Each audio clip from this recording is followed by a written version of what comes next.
Hello my dear students, welcome to real online classes. आज हम chapter number 4 को start करेंगे। आप लोगों ने मेरी प्रीवियस वीडियोस में देखा होगा जहां मैं चैप्टर नंबर 1, 2 और 3 को कंप्लीट कर चुका हूं। जिन लोगों ने नहीं देखे वो चैप्टर्स जाके पहले उन चैप्टर्स को देखिएगा, जिससे क्या होगा कि ये चैप्टर आप लोगों को बेटर समझ आएगा, क्योंकि मैं उन चैप्टर से पूरा इस चैप्टर को लिंक करूंगा, तो जिससे कि आप लोगों को आसानी हो इस चैप्टर को पढ़ने में। तो पहले आप वो चैप्टर जरूर देखना। अब आइए स्टार्ट करते हैं कि हमारे जो एक्सटर्नल रिलेशन थे, मतलब कि हम बात करें विदेश के साथ हमारे इंडिया के रिलेशन कैसे थे, उसके ऊपर आज हम इस चैप्टर में बात करेंगे। रिलेशन मतलब संबंध की बात करेंगे, जो हमारे विदेश के साथ संबंध है। देखो, विदेश के साथ संबंध आज में और जब देश आजाद हुआ था तब बहुत फर्क था। फर्क कैसा था कि जब देश आजाद हुआ उसके बाद हमने बहुत ज्यादा संघर्ष किया। संघर्ष कैसे करना हुआ कि देश जब आजाद हुआ था तो विदेशी हमारे ऊपर से, हुकूमत हमारे ऊपर से गई। जैसा कि तुम्हें पता है, ब्रिटिश गवर्नमेंट जब हमारे पास से गई थी, हमारे इंडिया को छूट कर गई थी, जब हम आजाद हुए थे तो हमारी कंडीशन कुछ ज्यादा अच्छी नहीं थी। देश का तभी बंटवारा हुआ था और हमारी कंट्रीज इतनी ज्यादा डेवलप्ड थी नहीं। तो ये सारी चीजें मैं लास्ट क्लासेस में भी बता चुका हूं आप लोगों को। तो उसी के साथ हम आगे बढ़ते हैं। तो अगर हम बात करें आगे, तो जब हमारा संबंध ज्यादा अच्छा नहीं है तो कोई भी देश हमारी मदद नहीं करेगा। और उस समय, अगर हम उसी समय की बात करें, 1940 से लेके 60 तक के बीच में बात करें, 50 तक के बीच में बात करें, तो क्या है कि पूरा विश्व दो खेमों में बंट चुका था। दो खेमों में, दो पार्ट्स में बंट चुका था। जैसा कि तुम आने वाले क्लास में, जैसे हम फर्स्ट चैप्टर को पढ़ेंगे, द कोल्ड वॉर को पढ़ेंगे, उसमें आप लोगों को पता लगेगा कि जैसे कौन से उसमें, एक तो यूएसए में जिसको अमेरिका वाला खेमा, और दूसरा था हमारा यूएसएसआर, मतलब कि सोवियत संघ। अब क्या है, दो खेमों में ये बढ़ गया। लेकिन हमारा देश क्या है, पंडित जवाहरलाल नेहरू उस टाइम में प्रधानमंत्री थे हमारे, तो वो क्या है कि इन दोनों खेमों के साथ नहीं जाना चाहते थे। मतलब कि एक खेमे के साथ नहीं जाना चाहते थे। अगर एक खेमे के साथ जाते, मतलब कि एक साइड में जाते, तो दूसरी साइड बुरा मान जाती। बुरा मानना इन द सेंस कि वो कोई एक साइड के व्यक्ति बनकर नहीं रहना चाहते थे, वो एक शांति दूत के रूप में बनना चाहते थे। मतलब कि ये कहते विश्व में शांति आनी चाहिए। उसी शांति के लिए उन्होंने बात करी दोनों खेमों से। लेकिन होता क्या है, उसके आगे हम आप लोगों को बता रहे हैं कि क्या होगा। अब इस चीज को ध्यान रखना। देखो, हमारे विदेश के साथ संबंध अब से नहीं, पहले से ही थे। पहले से कैसे थे, कुछ हमारे मंत्रीगण या हम कुछ ऐसे फ्रीडम फाइटर हमारे यहाँ पर हुए हैं जिनके संबंध पहले से ही विदेश से बहुत ज्यादा अच्छे थे। उनमें से एक हमारे सुभाष चंद्र बोस की बात करें। देखो, सुभाष चंद्र बोस को तुम्हें पता है कि उन्होंने आईएमए को बनाया था, आजाद हिंद फौज को बनाया उन्होंने। जब आजाद हिंद फौज को बनाया था, देखो आजाद हिंद फौज को बनाने का मोटो क्या था और किन लोगों से बनाया, जो लोग दूसरे विश्व युद्ध में लड़ रहे थे और जिनको दूसरी कंट्रीज ने कैप्चर कर लिया, जैसे जापान वगैरह, जर्मनी वगैरह ने कैप्चर कर लिया, तो उन सारे इंडिया के फौजियों को लेकर अपनी एक आर्मी बनाई उन्होंने, और उस आर्मी को आजाद हिंद फौज का नाम दिया। और उनका मोटो ये था कि वो आसाम की साइड से ब्रिटिशर्स पर हमला करें, क्योंकि ब्रिटिश उस समय किसमें, दूसरे विश्व युद्ध में व्यस्त था।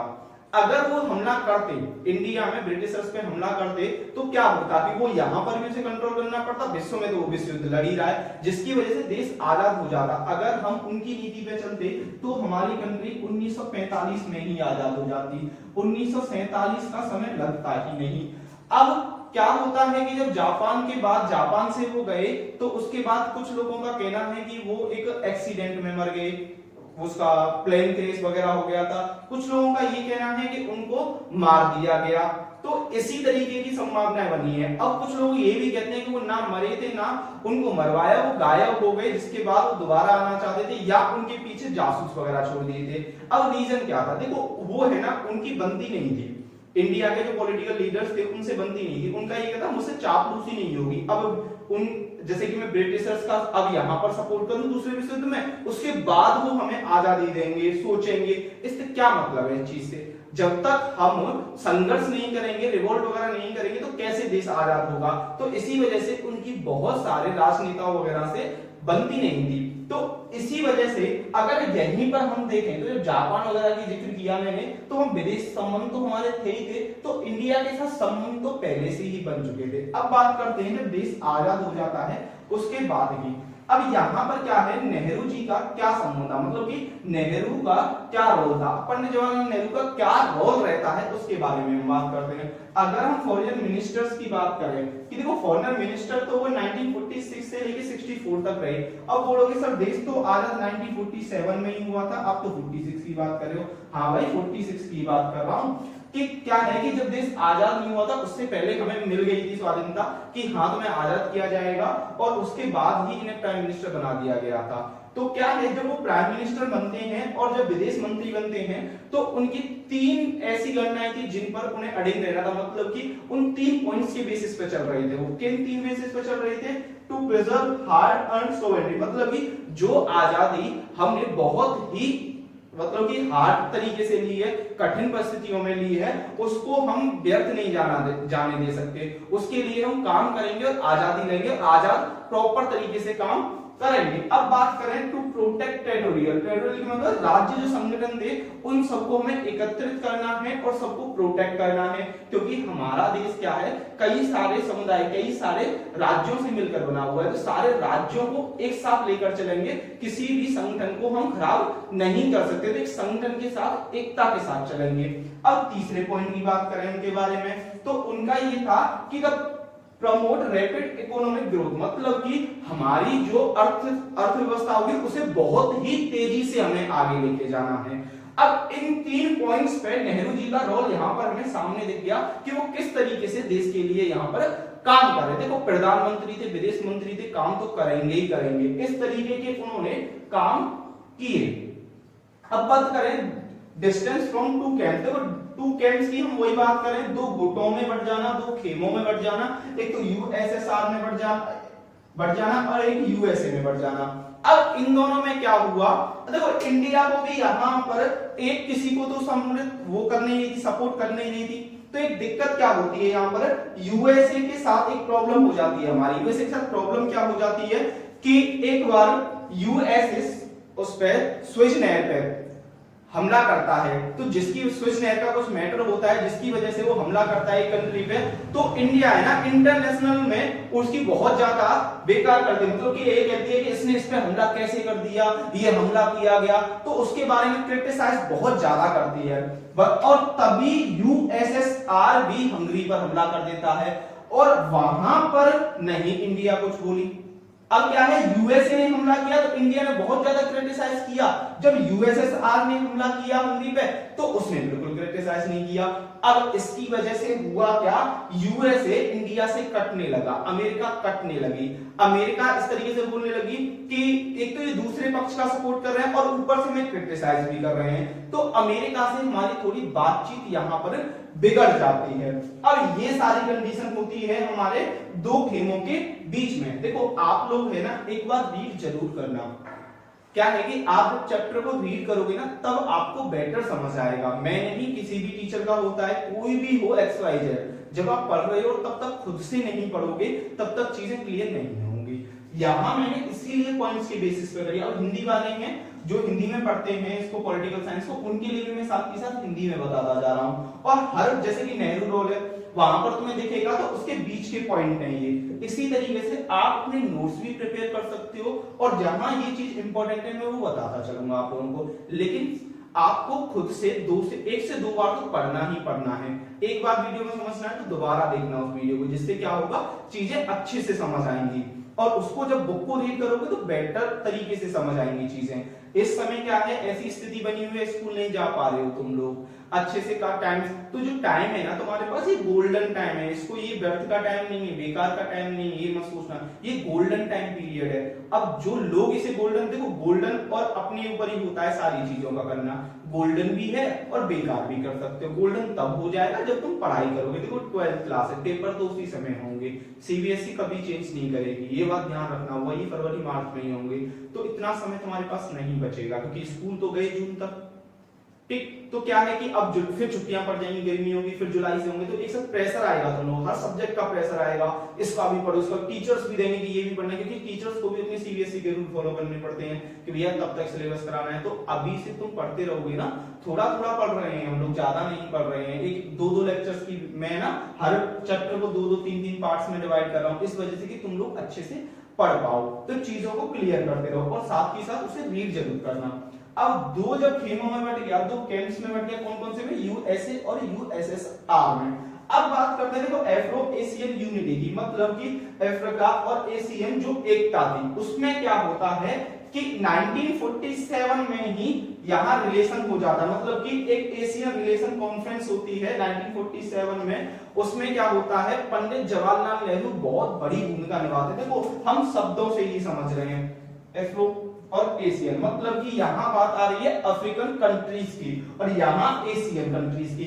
मतलब इन्होंने बोला कि हम डेवलप्ड तो थी नहीं इतनी ज्यादा, तो डेवलपिंग कंट्रीज का है ना एक यूनिटी बनाते हैं, एक एकता बनाते हैं जो अपने देशों के लिए काम करेंगे। हमें किसी भी देश की डेवलप्ड कंट्री की कोई जरूरत नहीं है, हम आपस में यूनिटी बनाएंगे, एक दूसरी कंट्री के लिए हेल्प करेंगे उसे डेवलप्ड होने में। तो उसकी पहली ही कॉन्फ्रेंस क्या है 1947 में रख दी पंडित जवाहरलाल नेहरू ने इंडिया में। देश आजाद नहीं हुआ था, मार्च में ही कर दी, उन्हें अभी तो टाइम था देश को आजाद होने में, लेकिन फिर भी उन्होंने 1947 में पहली कॉन्फ्रेंस रख दी एशियन रिलेशन की भारत में। अब बात करें कि जब बैंडिंग कॉन्फ्रेंस किसको बुलाया जाए, बैंडिंग कॉन्फ्रेंस की बात करें, अफ्रीकन कंट्रीज में एक बैंडिंग शहर था जहां पर इसकी पहली कॉन्फ्रेंस हुई, मतलब जहां पर लोग मिलते हैं, कॉन्फ्रेंस होती है और जहां बात करी जाती है इसके लिए यूनिटी के लिए, वो होती है 1955 में, 1955 में, जिसको बैंडिंग कॉन्फ्रेंस के नाम से जाना जाता है। यहां तक क्लियर, ठीक है।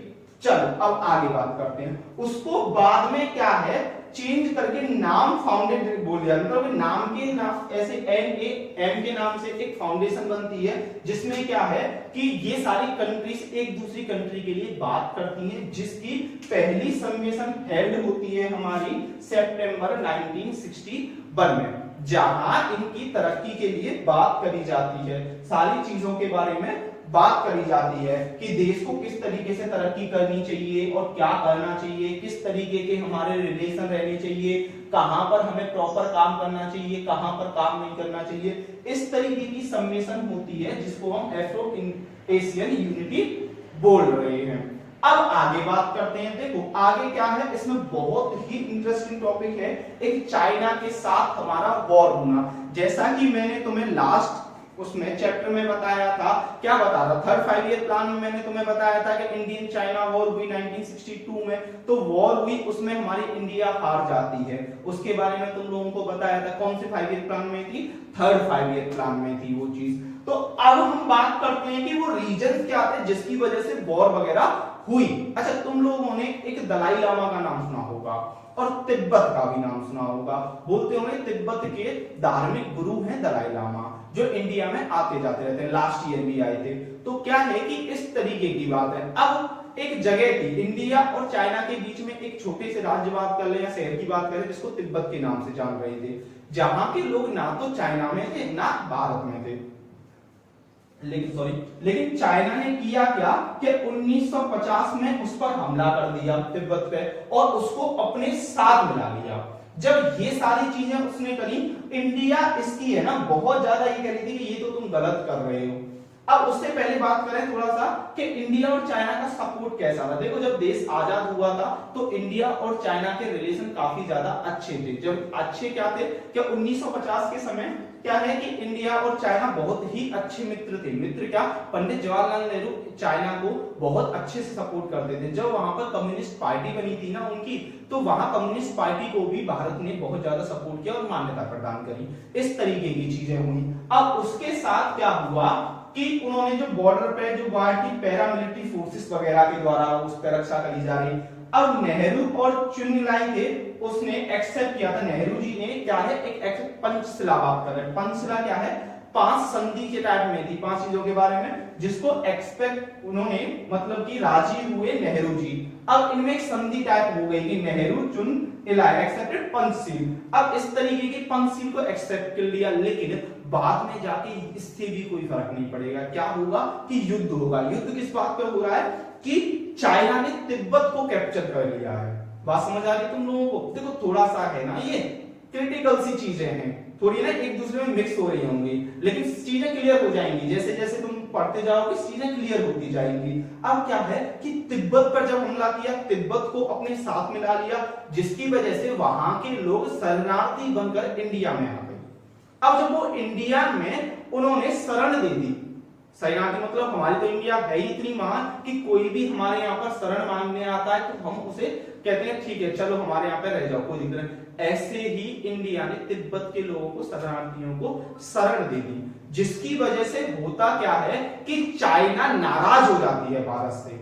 चाइना नाराज इस तरीके से, उसका ये कहना हुआ कि तुम हमारे लोगों को क्या है अपने यहाँ पर शरण दे रहे हो, ये बहुत गलत कर रहे हो, इस तरीके की चीजें। जब चाइना के साथ वो हो जाता है तो यही चीज बदल जाती है वॉर में। अब वॉर में क्या कि चाइना के साथ हमारी बहुत लंबी बाउंड्री लगती है, लद्दाख से लेके अरुणाचल प्रदेश तक। जब आप मैप देखोगे तो वहां पे देखिएगा लद्दाख से लेके इस तरीके का गोला बना हुआ है, थोड़ा सा इस तरीके का गोला बना हुआ है, ऐसे करके आ रही है कि लद्दाख और अरुणाचल प्रदेश दोनों मिल रहे हैं। अब लद्दाख में जो मिल रहा था उसको अक्साई चीन बोला जाता है। अक्साई चीन क्या कि लद्दाख पर हमला कर दिया इसने, छोटे मोटे बहुत युद्ध हुए इसके। युद्ध क्या छोटे छोटे तो काफी बार वॉर हुई है, जिसमें कि बॉर्डर पे चाइना और भारत के बीच में कई सारी बार वॉर हो जाता है। देखो सरदार वल्लभ भाई पटेल ने पहले ही बोला था कि इतना चाइना के साथ संबंध रखना ज्यादा अच्छा नहीं है, लेकिन नेहरू जी तो उन्हें बहुत अच्छा मानते थे, तभी तो उन्होंने हिंदी चीनी बाई बाई बोला था।